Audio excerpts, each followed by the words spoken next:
നമുക്ക് ഇവിടെ വെച്ച് പിരിയാം. ഏറ്റവും നല്ലൊരു തീരുമാനമാണത്. പൈസ ഉണ്ടെങ്കിൽ ഇന്ന് വില ഉണ്ടോ? പണം വേണം. രണ്ടാമത്തെ ഭാര്യ അല്ലേ? ഞാനിതെല്ലാം സഹിക്കണമല്ലോ. ഹായ്, അസ്സലാമലൈക്കും, നമസ്കാരം. നമ്മൾ പുതിയൊരു വീഡിയോയിലേക്ക് നിങ്ങൾക്ക് എല്ലാവർക്കും സ്വാഗതം. അപ്പോൾ ഇന്നത്തെ വീഡിയോ എന്ന് പറഞ്ഞാൽ നമ്മളിതിന് മുമ്പ് നമ്മൾ പറഞ്ഞിരുന്നു വിധവകളും അതുപോലെ വിവാഹം ഡൈവേഴ്സായിട്ട് നിൽക്കുന്ന പെണ്ണുങ്ങളും രണ്ടാം വിവാഹം കഴിക്കുന്നത് നല്ലതാണ്, ഒറ്റയ്ക്ക് നിൽക്കുന്നത് നല്ലതല്ല. ഒരു സപ്പോർട്ട് എപ്പോഴും നമുക്ക് ആവശ്യമാണ്. അതിന് ഹലാലായിട്ടുള്ള നല്ല രീതി വിവാഹമാണ് എന്നൊക്കെ ഞാൻ അന്നൊരു വീഡിയോ ചെയ്തിരുന്നു.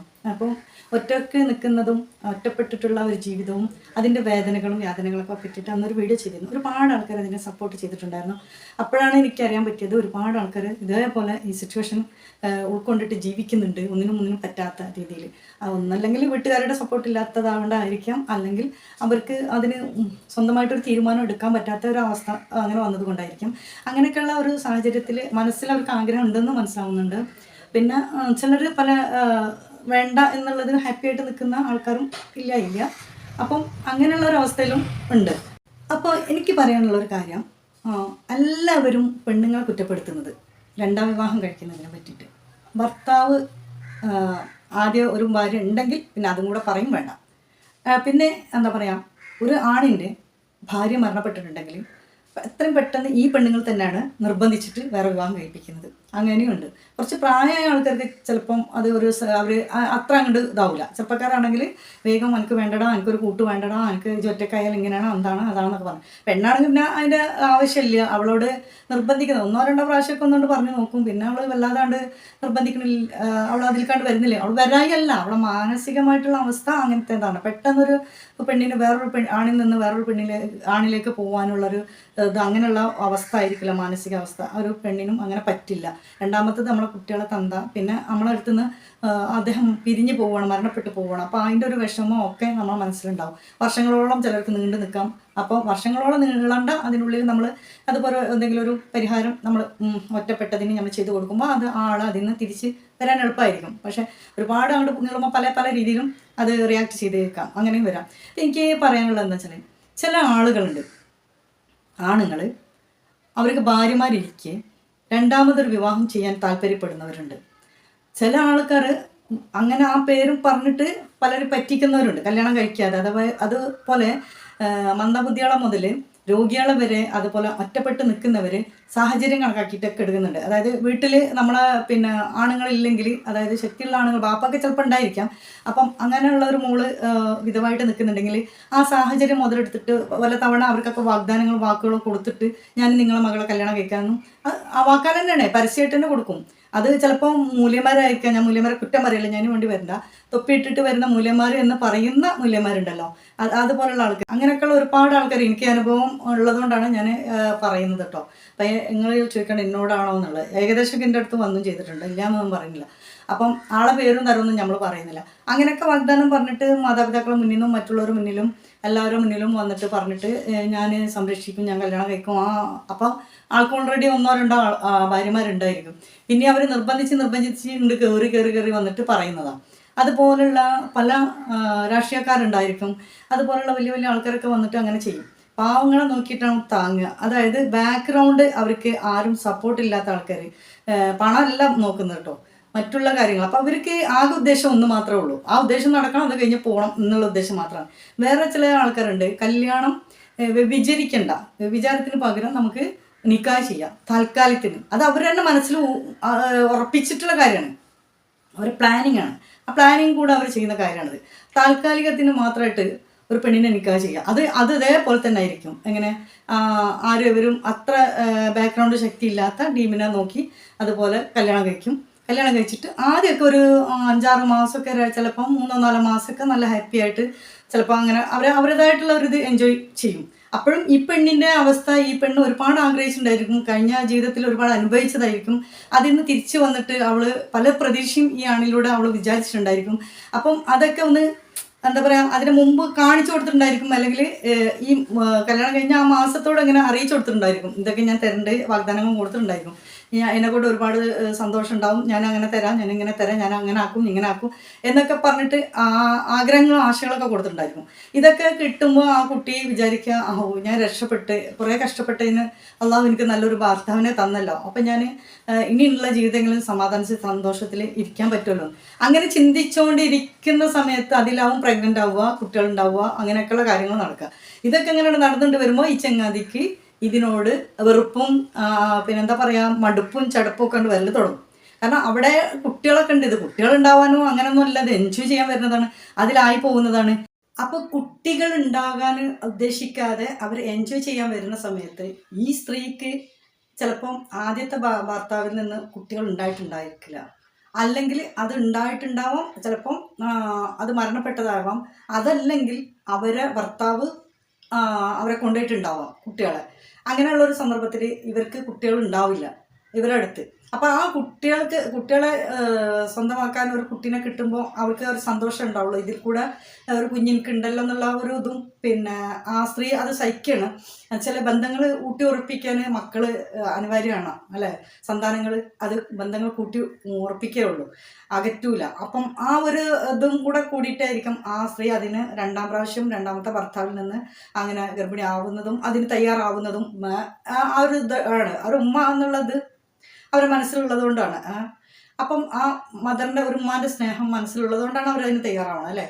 ഇപ്പം ഇതെല്ലാം മുതലെടുത്തിട്ട് ഇതെല്ലാം ആയിട്ട് ഒന്നിൽ നിന്ന് ഒരുപാട് അനുഭവിച്ച് രണ്ടാമത്തേക്ക് വരുന്നത്, രണ്ടാമത്തതിൽ നിന്നും ആദ്യമൊക്കെ തുടക്കമൊക്കെ ഒരു ഇതുകൊണ്ട് കൊടുക്കും, പിന്നീട് അവരെ ഒറിജിനൽ പ്രയോഗം വരികയാണ്. എന്താ, കുട്ടികളുണ്ടായിക്കഴിഞ്ഞാൽ പിന്നെ അവർക്ക് തുടങ്ങി ആദ്യത്തെ ഭാര്യനോടുള്ള ഒരു സ്നേഹം, ആദ്യത്തെ കുട്ടികളോടുള്ള സ്നേഹം, ഇതിനെ ഒരു അവോയ്ഡ് ചെയ്യൽ, ഇതിനൊരു അവഗണിക്കൽ, അങ്ങനെയൊക്കെയുള്ള ഒരു സംഭവങ്ങൾ അവിടെ സ്റ്റാർട്ട് ചെയ്യൽ തുടങ്ങി. അപ്പോൾ ഈ പെണ്ണിന് ഭയങ്കര വിഷമം വരികയാണ്. പിന്നെ അവർ അകന്ന് പോകുന്ന മാതിരിയായിരിക്കും. പിന്നെ അതിന് ചോദ്യം ചെയ്യുമ്പോഴും ഇതാക്കുമ്പോഴൊക്കെ പിന്നെ അതാണ്. പിന്നെ അങ്ങോട്ട് കുറച്ചാണ്ട് കഴിയുമ്പോൾ ചിലവിന് കൊടുക്കൂല, പിന്നെ മിണ്ടലില്ല, പിന്നെ ഫോൺ ചെയ്യലില്ല, പിന്നെ ഞാൻ വരാമെന്ന് പറയും. പിന്നെ അങ്ങനെ ടൈം അങ്ങനെ വൈകി ആദ്യത്തെ അതെല്ലാം പോയി, ആ സ്നേഹങ്ങളൊക്കെ കണ്ട് പോയി. പിന്നെ ഇവിടെ വന്നാലിപ്പോൾ എന്താ വെച്ചാൽ ഇവളായിട്ട് എൻജോയ് ചെയ്യാനുള്ള സമയമല്ല, കുട്ടി മട്ടി ചുറ്റിയൊക്കെ ആയിട്ട് അങ്ങനെ തന്നെ ഒരു ഫ്രീ ആയിട്ടൊരു ഇതായിട്ട് ഇരിക്കാമെന്ന് വിചാരിച്ച് വന്നതാണ്. നോക്കി അത് കളി കാര്യത്തിലേക്ക് കയറുകയും ചെയ്ത്, ഇതാണെങ്കിൽ തലയിലാവും ചെയ്ത്, ആദ്യത്താണെങ്കിൽ ഉണ്ടും ചെയ്യും.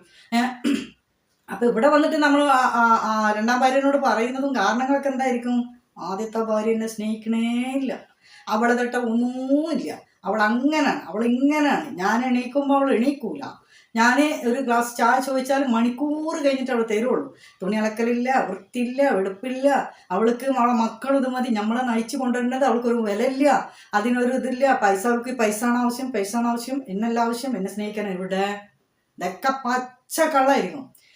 ഇതെല്ലാം പറഞ്ഞ് ഇവളെ മനസ്സിലിങ്ങനെ കൊടുത്തിട്ടുണ്ടാവും ഓരോ ദിവസവും. അതുകൊണ്ടാണ് ഞാൻ എന്നെ കെട്ടിയത്. എനിക്കൊരു ഭാര്യൻ്റെ ആവശ്യം ഉണ്ടായിരുന്നു, എനിക്ക് ആ ഒരു ഭാര്യൻ്റെ സ്നേഹം ആവശ്യം ഉണ്ടായിരുന്നു, എല്ലാം മൂപ്പരൊക്കെ ആവശ്യമുള്ളൂ, മറ്റുള്ളവർക്കൊന്നുമില്ല, മറ്റുള്ളവരൊക്കെ യന്ത്രങ്ങളാണ്. ഇതെങ്ങനെയൊക്കെ പറഞ്ഞ് ഡയലോഗൊക്കെ കാച്ചിട്ടായിരിക്കും ഒരു പെണ്ണിനെ വേറെ ഒരു പെണ്ണിനെ കെട്ടിയിട്ട് അവളോട് ഇങ്ങനെ പറഞ്ഞു കൊടുക്കുക അതൊക്കെ. അപ്പം അവള് വിശ്വസിക്കുന്ന എന്താണ്, പാവം എൻ്റെ ഭർത്താവിന് അതൊന്നും കിട്ടാത്ത കൊണ്ടല്ല, അപ്പം അവള് അനുഭവിച്ചതൊക്കെ ആവട്ടെ എന്താവട്ടെ, ഇതിന് സ്നേഹം കിട്ടാത്തതിൻ്റെ പേരിലല്ല എന്നെ കല്യാണം കഴിച്ചിട്ടുള്ളത്, പാവം എന്ന് വിചാരിച്ചിട്ട് അവള് പഴയ കാര്യങ്ങളൊക്കെ മറന്നിട്ടും വേദനകൾ മറന്നിട്ടും ഇതിന് എന്താണെന്ന് വെച്ചാൽ അഡ്ജസ്റ്റ്മെൻറ്റ് ചെയ്ത് കൂടുതൽ സ്നേഹം കൊടുക്കാനും കൂടുതൽ അയാളെ കെയർ ചെയ്യാനും അവൾ ശ്രമിക്കും. അപ്പോൾ ഒരു കുട്ടിയും കൂടെ ആയിക്കഴിഞ്ഞ് കഴിഞ്ഞാൽ അപ്പോൾ കുട്ടിയിലേക്ക് കുറച്ച് ശ്രദ്ധ അവളത് പോകും. അപ്പോൾ ഇയാൾക്ക് എന്ത് തോന്നും, ഓ ഇവിടെയും തദൈവ, ഇവിടെയും കണക്കന്നെ അവിടെയും കണക്കന്നെ, അപ്പം അതിൽ നല്ലതെന്താ, അതല്ലേ നല്ലത്. കാരണം എന്താണ്, ഇതിപ്പോൾ ഇനിയിപ്പോൾ അതേപോലെ തന്നെ ആയി സെയിം. അപ്പോൾ പിന്നെ നമുക്ക് അങ്ങോട്ടേക്ക് ആ പേരും പറഞ്ഞിട്ട് അങ്ങോട്ട് മാറി നിന്ന് കഴിഞ്ഞാൽ ഈ ശല്യം അങ്ങോട്ട് പോയിക്കോളൂല്ലോ, അങ്ങനെ തോന്നല. ഇത് പള്ളി മഹല്ല് കമ്മിറ്റികളും മറ്റുള്ള നാട്ടുകാരും പോലീസ് സ്റ്റേഷനും ആര് എവിടെ ഇടപെട്ടാലും കണക്കന്നെയാണ്. കാരണം കണക്കന്നെ എന്ന് പറഞ്ഞാൽ ഞാൻ അവരെ ഒഴിവാക്കി പറയുന്നല്ല, ആരെന്ത് വന്ന് പറഞ്ഞു കഴിഞ്ഞാലും ആവേണ്ടതായി, അനുഭവിക്കേണ്ടത് അനുഭവിച്ച്, ഇനി അനുഭവിക്കാനുള്ളതും ആ പെണ്ണെന്നെ അനുഭവിക്കേണ്ടത്, ആ മക്കളും തന്നെ അനുഭവിക്കേണ്ടത്. അപ്പം എനിക്ക് ഞാനൊന്ന് പറയുന്നത് എന്താണെന്ന് വെച്ചാൽ, നടക്കേണ്ടൊക്കെ നടന്നു, അനുഭവിക്കേണ്ടൊക്കെ അനുഭവിച്ചു, ഓക്കെ, ഇനിയെങ്കിലും നമുക്ക് തോന്നുമല്ലോ, നമുക്കൊരു തോന്നൽ വരുമല്ലോ, ഈ ആള് നീണ്ടു പോവോ കുറെ കാലം എന്നെ സംരക്ഷിക്കുമല്ലോ, എൻ്റെ മരണം വരെ എൻ്റെ കൂടെ, ആപത്തും ബുദ്ധിമുട്ടും വിഷമങ്ങൾ വരുമ്പോൾ എൻ്റെ കൂടെ ഉണ്ടാവുമെന്ന് എനിക്ക് അതുപോലെ പറയാനുണ്ട്. 1-2 പേര് എന്നോട് പറഞ്ഞിട്ടുള്ള കാര്യമുണ്ട്. ഞാൻ പേരൊന്നും പറയുന്നില്ല. ഒരുപാട് ആൾക്കാരെ കോൾ വന്നിരുന്നു എനിക്ക്. പിന്നെ ഒരുപാട് ആളായിട്ട് കമ്മിറ്റ്മെൻ്റ് ഉണ്ട്. ഞാൻ സംസാരിച്ചിരുന്ന ഓരോ ആൾക്കാർ പ്രശ്നങ്ങൾ എന്നോട് പറഞ്ഞിരുന്നു. അവർക്കൊക്കെ സാധനം കൊടുത്തിരുന്നു എന്നെ കൊണ്ട് പറ്റുന്ന രീതിയിൽ. നമ്മളന്ന് വീഡിയോ ചെയ്തതിന് ശേഷം എനിക്ക് തോന്നുന്നത് അവർ ഇനിയും അത് ആഗ്രഹിക്കുന്നുണ്ട്, അങ്ങനെയുള്ള ഒരു വാക്കുകളൊക്കെ അല്ലെങ്കിൽ എൻ്റെ അടുത്ത് നിന്നുള്ള ഒരു വീഡിയോ അവർ ആഗ്രഹിക്കുന്നുണ്ട് എനിക്ക് തോന്നി. അതുകൊണ്ടാണ് ഞാൻ പറയുന്നത്, അവർക്കും കൂടെ വേണ്ടിയിട്ടാണ് ഞാൻ പറയുന്നത്. ഇനിയും കണ്ടിന്യൂ അവർ നമ്മളോട് അങ്ങനെ അവോയ്ഡ് ചെയ്തിട്ട് തുടർന്ന് കൊണ്ടുപോവുകയാണെങ്കിൽ ഒന്ന് അവരോട് നമ്മൾ നല്ല രീതിയിൽ ആദ്യമൊക്കെ പറഞ്ഞിട്ടുണ്ടായിരിക്കാം. രണ്ടാമത്തത്, പിന്നെ നമ്മൾ കെഞ്ചേണ്ട ആവശ്യമില്ല, സ്നേഹത്തിന് വേണ്ടി കെഞ്ചേണ്ട ആവശ്യമില്ല. നമ്മളെ പടച്ചത് റബ്ബാണ്. നമ്മളെ വായ കയറിക്കണം, നമ്മളെ മക്കൾക്കും വായ കയറിക്കണം പടച്ച റബ്ബാണ്. തരുന്നവൻ അവനാണ്. ഒരാളെ കണ്ടിട്ടും ഒരാളെ പടച്ചിട്ടില്ല, അത് വേറെ കാര്യം. പിന്നെ ഭർത്താവ് എന്ന് പറയുന്നത് ഭക്ഷണത്തിനോ വസ്ത്രത്തിനോ പകരമല്ല. അവൻ നമ്മളെ മരണം വരെ സംരക്ഷിക്കാനാണ്. അപ്പം നമ്മൾക്ക് ഇങ്ങനൊരു അവസ്ഥയിൽ നമ്മൾ അവോയ്ഡ് ചെയ്യുന്ന ആള് നാളെ നമ്മൾ തളർന്നു കിടന്നാൽ നമ്മൾ നോക്കുന്ന എന്തുറപ്പ്? ഒരു ഉറപ്പില്ലല്ലോ. അപ്പം നമുക്ക് ഇപ്പം ചെയ്യാൻ പറ്റുന്ന, ആരോഗ്യ സമയത്ത് ചെയ്യാൻ പറ്റുന്ന കാര്യങ്ങളെല്ലാം നടപടികൾ നമുക്ക് എപ്പോൾ എടുത്തിട്ടുണ്ടെങ്കിൽ നമുക്ക് അന്ന് സങ്കടപ്പെടേണ്ട ആവശ്യം വരില്ല. അതുവരെ നമ്മൾ എന്തിനു മേച്ച് കൊണ്ടുപോകും, ഇപ്പോൾ നോക്കും, ഇപ്പം നോക്കും, കുറച്ച് കഴിഞ്ഞാൽ ശരിയാവും, പിന്നെ ശരിയാവും എന്ന് നമ്മൾ ചിന്തിക്കുന്ന ആ സമയം ഉണ്ടല്ലോ, ആ സമയം വളരെ വിലപ്പെട്ടതാണ്. അപ്പം എന്ത് ചെയ്യണം? നമ്മൾ അങ്ങോട്ട് തീരുമാനം എടുക്കണം. നമ്മളെ കൊണ്ട് എടുപ്പിക്കും അവർ. നമ്മളെ കൊണ്ട് തീരുമാനം എടുപ്പിക്കാനുള്ള ഐഡിയ അവരെടുത്തുണ്ട്. അവരെ പറയാതെ നമ്മളെ കൊണ്ട് നമ്മളെ നാവുകൊണ്ട് പറയിപ്പിക്കുന്ന തീരുമാനം ചെയ്യുന്ന ഐഡിയ ഒക്കെ അവരെടുത്തുണ്ട്. ആൾക്ക് ഐഡിയ ഉള്ള ആൾക്കാർ തന്നെയാണ്. അപ്പം എന്ത് ചെയ്യണം? അതിന് മുമ്പായിട്ട് ആ സമയം വരുമ്പോൾ നമ്മൾ അങ്ങോട്ട് പറയാം, നമുക്ക് ഇവിടെ വെച്ച് പിരിയാം. ഏറ്റവും നല്ലൊരു തീരുമാനമാണത്. കാരണം ഞാൻ അതിന് മുമ്പ് നിന്നിരുന്നു. അല്ലെങ്കിൽ ഭർത്താവ് മരണപ്പെട്ടപ്പോൾ ഞാൻ സഹിച്ചിരുന്നു. ഒരാൾ മരണപ്പെട്ടു പോയല്ലോ, അല്ലെങ്കിൽ അയാൾ എന്നെ ഡൈവേഴ്സ് ചെയ്തല്ലോ. ആ സമയത്ത് ഞാൻ ജീവിച്ചില്ലേ? ഞാൻ ആത്മഹത്യ ചെയ്തിട്ടില്ലല്ലോ. അതിനുശേഷമല്ലേ ഇയാൾ വന്നത്. അപ്പോൾ ആ ജീവിച്ച അത്രയും കുറച്ച് ടൈമാണെങ്കിൽ ആ ടൈം ഉണ്ടല്ലോ, ആ ടൈം അത് നോക്കിയാൽ മതി. ആ സമയം നമ്മളങ്ങനെ പിടിച്ചു നിൽക്കാൻ ശ്രമിച്ചു, അത് മതി. അപ്പം ഇനി വന്ന ആളും ഇതാണ് ചെയ്യുന്നതെങ്കിൽ നമുക്ക് ഇനിയും പരീക്ഷണത്തിൽ പോകാൻ സമയമില്ലല്ലോ. നമ്മളൊരു മനുഷ്യനല്ലേ, വേറൊരു യന്ത്രങ്ങളൊന്നുമല്ലല്ലോ എല്ലാവർക്കും പരീക്ഷിച്ച് നോക്കാൻ. അപ്പോൾ നമ്മളെന്താ, ഭക്ഷണം ഇല്ലെങ്കിലും വസ്ത്രം ഇല്ലെങ്കിലും നമുക്ക് ജീവിക്കാൻ ബുദ്ധിമുട്ടാണ് അല്ലേ? പക്ഷേ നമുക്ക് ആണില്ലാച്ചിട്ട് ഭർത്താവില്ലാച്ചിട്ട് ജീവിക്കണതിനൊരു ബുദ്ധിമുട്ടില്ല. പൈസ ഉണ്ടെങ്കിൽ ഇന്ന് വില ഉണ്ടോ? പണം വേണം. നമ്മളെ കയ്യിലൊരു കൈത്തൊഴിലോ അതുപോലെ നമുക്കൊരു ജോലിയോ ഉണ്ടെങ്കിൽ, അല്ലെങ്കിൽ നമുക്ക് സ്വത്തുക്കൾ ഉണ്ടെങ്കിൽ നമുക്ക് മറ്റുള്ളവരെ ഡിപ്പെൻഡ് ചെയ്ത് ജീവിക്കേണ്ട ആവശ്യം വരുന്നില്ല ഒരിക്കലും. അപ്പോൾ അതുകൊണ്ട് എല്ലാവരും ഞാൻ പറയുന്നത് ശ്രദ്ധിക്കുക. ഞാൻ വേറെ രീതിയിലല്ല പറയുന്നത്. ഇതുപോലെ അനുഭവിച്ചു കൊണ്ടിരിക്കുന്ന കുറേ നമ്മളെ സുഹൃത്തുക്കളുണ്ട്, കുറേ സഹോദരിമാരുണ്ട്, ഉമ്മമാരുണ്ട്, ഒരുപാട് ആൾക്കാരുണ്ട്. ത്യാഗങ്ങൾ സഹിച്ചിട്ട് നിൽക്കുന്നവരൊക്കെ ഇതേപോലെ എന്താ പറയുക, രണ്ടാമത്തെ ഭാര്യ അല്ലേ, ഞാനിതെല്ലാം സഹിക്കണമല്ലോ, ഞാനല്ല ഇപ്പം ഇത് തെറ്റ് ചെയ്തത്. ആര് നാട്ടുകാരോട് വീട്ടുകാരോട് നമ്മൾ പറയുമ്പോൾ രണ്ട് എന്ന് പറയുന്നതിന് ഒരു സ്ഥാനം കുറവാണ്. അപ്പം ഈ പറയുന്ന ആൾക്കാർക്കൊക്കെ ഈ അവസ്ഥ സ്റ്റേജൊക്കെ വരുമ്പോൾ എങ്ങനെ ഉണ്ടായിരിക്കും? പക്ഷെ ആ ആണിനും കിട്ടുന്ന ആണിനും രണ്ടാമത്തെ പറയുമ്പോൾ എന്തോ ഒരു ഇതുപോലെയാണ്. ചില ആൾക്കാരുണ്ട് തുല്യമായിട്ട് കൊണ്ടു നടക്കുന്നത്, ഒരുപാട്. ഇതപ്പോൾ ബഷീർ അതുപോലെ വേറൊരു ചാനലും കൂടെ ഉണ്ട്. അവരൊക്കെ പബ്ലിക്കിന് മുന്നിൽ തന്നെ കൊണ്ടു നടക്കുന്നത്. പിന്നെ ബഷീറിനെ പിടിച്ചിട്ട് വരുമൊന്നും വേണ്ട, പക്ഷേങ്കിൽ അതൊരു കരുത്ത് തന്നെയാണ്. അത് തീർച്ചയായിട്ടും പറയാൻ പറ്റും. കാരണം വർഷങ്ങളായി, 1-2 ദിവസമാണ്, അല്ല 1 മാസം 2 മാസമാണ്, അല്ല 1 കൊല്ലാണ് 2 കൊല്ലാണെങ്കിൽ നമുക്ക് പറയാം അവർ തമ്മിൽ അടിച്ചു പിരിഞ്ഞിട്ടുണ്ടെങ്കിൽ. ഇത് അതല്ല, ഇത്രയും വർഷങ്ങൾ അയാൾ കൊണ്ട് നടന്നെങ്കിൽ അത് അയാളെ കഴിവ് തന്നെയാണ്. അതുപോലെ അതിന് അഡ്ജസ്റ്റ് ചെയ്ത് പോകാൻ പറ്റുന്ന 2 സ്ത്രീകളുടെ കഴിവും തന്നെയാണ്. എന്താ പണ്ട് പഴഞ്ചൊല്ലുണ്ട്, എന്താണ് 4 തല തമ്മിൽ ചേരുന്ന 4 ചേരില്ല, ഇങ്ങനെയുള്ളൊരു ചെല്ലുണ്ട്, എന്താ ഡാഷ്. അപ്പോൾ അതുപോലെയാണ്. അപ്പോൾ ആ 2 പെണ്ണുങ്ങൾ ചേർന്നിട്ടില്ലെങ്കിൽ എത്ര അഡ്ജസ്റ്റ്മെൻറ്റ് ചെയ്തിട്ടും കാര്യമില്ല. ഭർത്താവ് അല്ലേ, എന്നും പ്രശ്നങ്ങളാണെങ്കിൽ അവിടെ പരിഹരിക്കാൻ തന്നെ സമയം ഉണ്ടാവുള്ളൂ. സമയം വൈകിട്ടില്ല. കുട്ടികളുണ്ട് എനിക്ക്, ഞാൻ എന്ത് ചെയ്യും? കുട്ടികൾ അയാൾ മാത്രമേ നോക്കാനുള്ളൂ. കുട്ടികളെ തന്ന പടച്ച റബ്ബാണ് നമുക്ക്. അതവൻ വഴി കാണും. നമുക്കത് നീണ്ടു പോകാൻ പറ്റുന്നില്ല. ക്യാൻസർ പോലെ ഇങ്ങനെ കിടക്കുകയാണ്, അസ്വസ്ഥതായിട്ട് കിടക്കുകയാണ്. നമുക്കത് ഭാവിയിൽ ബുദ്ധിമുട്ടാണ്, പ്രയാസങ്ങളാണ്, നമ്മുടെ ശരീരത്തിന് തളർത്തുകയാണ്, നമ്മുടെ മനസ്സിന് തളർത്തുകയാണ്. അങ്ങനെ ഒരു ചിന്ത നമുക്ക് തോന്നുകയാണ്. നമ്മളെ സപ്പോർട്ട് ചെയ്യേണ്ട ആൾ നമ്മളെ പിന്നെ എന്താ പറയുക, നമ്മൾ തളർത്തിക്കൊണ്ടിരിക്കുമ്പോൾ ആ ആളെ പ്രതീക്ഷിച്ചിട്ട്, ആ ആളെ സ്നേഹിച്ചിട്ട് അയാളെ കാത്തിരിക്കുന്നതിന് ഒരു ഫലമില്ല. അവിടെ വെച്ച് കട്ട് ചെയ്യാം. ആ തീരുമാനമെങ്കിലും നമ്മൾ എടുത്തു കഴിഞ്ഞാൽ നമുക്ക് തോന്നും, നമ്മുടെ മനസ്സിൽ തോന്നുന്നത് അയാൾ ഇട്ടെറിഞ്ഞ് പോകുന്നതിന് മുമ്പ് ഞാൻ ഇട്ടെറിഞ്ഞ് ഇങ്ങോട്ട് പോകുന്നല്ലോ, അയാൾ എന്നെ ഉപേക്ഷിക്കുന്നതിന് മുമ്പ് അയാൾ ഞാൻ ഉപേക്ഷിച്ചെങ്കിൽ തിരിച്ചു പോകുന്നല്ലോ. ആ ഒരു ചിന്തയെങ്കിലും, അല്ലെങ്കിൽ ആ ഒരു ഇതെങ്കിലും നമ്മുടെ മനസ്സിൽ തോന്നിക്കഴിഞ്ഞാൽ നമുക്ക് ഒരു വിജയമായി, ഒരു സമാധാനമായി. ഞാനിങ്ങോട്ട് പോകുന്നു, അത് വിചാരിച്ചാലും മതി.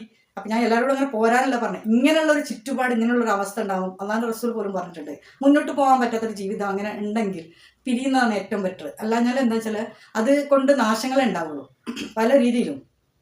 നമുക്ക് രണ്ട് മനസ്സുകൾക്കും രണ്ട് ശരീരത്തിനും അതുപോലെ രണ്ട് ജീവിതങ്ങളും കൂട്ടി യോജിപ്പിച്ചിട്ട് നല്ല രീതിയിൽ കൊണ്ടുപോകാൻ പ്രയാസമാണ്, ബുദ്ധിമുട്ടാണെങ്കിൽ അത് അവിടെ നിന്ന് പിരിയുന്നതാണ് നല്ലത്. അപ്പോൾ ഏറ്റവും നല്ലത് തീരുമാനം എന്താ, നമുക്ക് പിരിയാം. ഞാൻ നല്ലൊരു തീരുമാനം എടുത്തിട്ടുണ്ട്, എനിക്കൊരു പ്രശ്നമില്ല. എന്താ ഇങ്ങനത്തെ ഒരു ജീവിതം ഇങ്ങനെ കൊണ്ടുപോകുകയാണെങ്കിൽ ഇതിൽ നല്ലത് നമുക്ക് പിരിയുന്നതാണ്. നമ്മളോട് പറഞ്ഞു നോക്കുക. അപ്പം അറിയാം പുള്ളിക്കാരൻ്റെ ഭാവം എന്താണ്, മനസ്സെന്താണ്, ഏതാണ്. ഒരു പക്ഷേങ്കിൽ ആൾ ചിലപ്പം സന്തോഷത്തോടായിരിക്കും പറയാം, അതിനിപ്പോൾ എങ്ങനെയാണ് ഈ സമയം ഇതൊക്കെ എങ്ങനെ, അപ്പോൾ അത് ഞാൻ അങ്ങനെ ഉദ്ദേശിച്ചിട്ടല്ല എന്ന് പറയും. ചിലരാണെങ്കിൽ അവിടെ നിന്ന് ആ ഭാവം അപ്പം തന്നെ നമുക്ക് മനസ്സിലാക്കാൻ പറ്റും എന്താണ്, എങ്ങനെയാണ്, ഏതാണെന്നൊക്കെ ഉള്ളത്. അപ്പോൾ അവരെ ഒറിജിനലിനോട് പുറത്ത് വരും ചെയ്യും. ഇങ്ങനെയുള്ളൊരു സ്റ്റേജ് വരുമ്പോൾ നിങ്ങൾ തളരരുത്, തകരരുത്. എന്താ, തീരുമാനം എടുക്കാൻ വൈകരുത്. ഒരാളെ ഡിപ്പെൻഡ് ചെയ്ത് ജീവിക്കുമ്പോൾ നമുക്ക് ആ ആളെ അടിമയായിട്ട് തന്നെ എന്നെന്നും നിൽക്കേണ്ടി വരും. അയാൾ തരുന്ന ഭിക്ഷ യാചിച്ചിട്ട് എന്നും കൈ നീട്ടി നിൽക്കേണ്ടി വരും. എല്ലാ കാര്യത്തിനും, സ്നേഹമായാലും ഭക്ഷണമായാലും പൈസ ആയാലും എന്തിനും, സമയമായാലും പോലും അയാൾ പറയുന്ന സമയത്ത് നമുക്ക് ഉറങ്ങാൻ പറ്റുള്ളൂ. അങ്ങനെയൊക്കെയുള്ള നമുക്കൊരു അസുഖം വരുമ്പോൾ, നമുക്കൊരു തളർച്ച വരുമ്പോൾ, നമുക്കൊരു വിഷമം വരുമ്പോൾ നമ്മളെ സാന്ത്വനിപ്പിക്കാൻ നമ്മളെ കൂടെ എപ്പോഴും ഇല്ലെങ്കിലും വേണ്ടടോ, ഏത് അറ്റത്ത് നിന്നാലും ആ വാക്കുകൊണ്ട് മതി, പ്രവൃത്തിയോടില്ലെങ്കിലും വാക്കുകൊണ്ട് മതി. ആ ഒരു വാക്ക് കിട്ടിയാൽ തന്നെ ഏതൊരു പെണ്ണും ജീവിച്ചു പോകും. അതാണ് പെണ്ണെന്ന് പറയുന്നത്. അവൾക്ക് കുറേ കുറേ എന്താ പറയുക, കൊട്ടക്കണക്കിന് സ്വർണ്ണമോ അല്ലെങ്കിൽ പെട്ടിക്കണക്കിന് ഡ്രസ്സോ അല്ല അവൾ ആവശ്യം. അവൾക്ക് മനസ്സിന് സമാധാനമാണ് വേണ്ടത്. ആ സമാധാനത്തിന്, സാന്ത്വനത്തിന് നല്ല വാക്കുകളാണ് വേണ്ടത്. അത് നമ്മളെ പങ്കാളിൻ്റെ അടുത്ത് നിന്ന് നമുക്ക് കിട്ടുമ്പോൾ നമുക്കത് ധാരാളം. ആ ഒരു ലേശം വാക്കുകൾ, നല്ല വാക്കുകൾ. ഒരു ഡ്രസ്സ് ഇട്ടാൽ നല്ല സുന്ദരിയാണല്ലോ, നല്ല രസമുണ്ടല്ലോ കാണാൻ. ഒരു ഭക്ഷണം ഉണ്ടാക്കിയാൽ നല്ല ടേസ്റ്റ് ഉണ്ട്, ഇത് എന്തേ അടിപൊളിയായിരിക്കും കേട്ടോ, മതി. നമുക്ക് അന്നത്തെ ദിവസം നമുക്ക് കപ്പും ഇത് കിട്ടിയ മതിരാണ്, വളരെയധികം സന്തോഷമാണ് നമുക്കുണ്ടാവും. ഇത്രയൊക്കെ നമ്മൾ ഒരുപാട് ത്യാഗങ്ങൾ സഹിച്ച് നിൽക്കുന്ന നമുക്ക് തന്നെ തീരുമാനം എടുക്കാൻ എളുപ്പമാണെന്നേ. ഇതെല്ലാം സഹിക്കുന്ന നമ്മളെ മനസ്സിന് തീരുമാനങ്ങൾ എടുക്കാനും നമ്മളെ മനസ്സിനെ കൊണ്ട് പറ്റും. അപ്പം നമ്മൾ തന്നെയാണ് അതിന് തീരുമാനം എടുക്കേണ്ടത്. ഇതുവരെ എല്ലാം കഴിഞ്ഞു, മറ്റുള്ളവരൊക്കെ എടുത്തു, ഇവരെടുത്തു, അവരുടെ പാകത്തിന് നമ്മൾ നിന്ന് കൊടുത്തു, പാവക്കുട്ടിയായി അങ്ങനെ നിന്നാടി, ഇങ്ങനെ നിന്നാടി. ഈ വാക്കുകൾക്കൊന്നും വരില്ല കേട്ടോ. അത് കഴിഞ്ഞതെല്ലാം കഴിഞ്ഞു. ഇനി വരാൻ പോകുന്നത്, ഇനി സംഭവിക്കുന്നതൊക്കെ നമ്മൾ നേരിടുക, നമ്മൾ തന്നെ ചെയ്യുക, നമ്മൾ തന്നെ സ്വയം ചെയ്യുക. എന്നാൽ നമുക്ക് എന്താ ഒരു സാറ്റിസ്ഫൈഡ് ആകും നമ്മൾ. അപ്പം നമുക്കൊരു കരുത്തും കിട്ടും, ഒരു കോൺഫിഡൻസ് കിട്ടും നമുക്ക്. എന്താ അപ്പം നമുക്ക് മുന്നോട്ട് പോകാനുള്ളൊരു കരുത്ത് കിട്ടും. ഞാൻ തന്നെ ചെയ്തത്, എനിക്ക് ഞാൻ തന്നെ ഉള്ളൂ എന്നുള്ളത്. അപ്പോൾ ഇൻഷാ അല്ലാ ഇത്രയേ ഉള്ളൂ എനിക്ക് പറയാൻ. ചെറിയൊരു വീഡിയോസാണ്.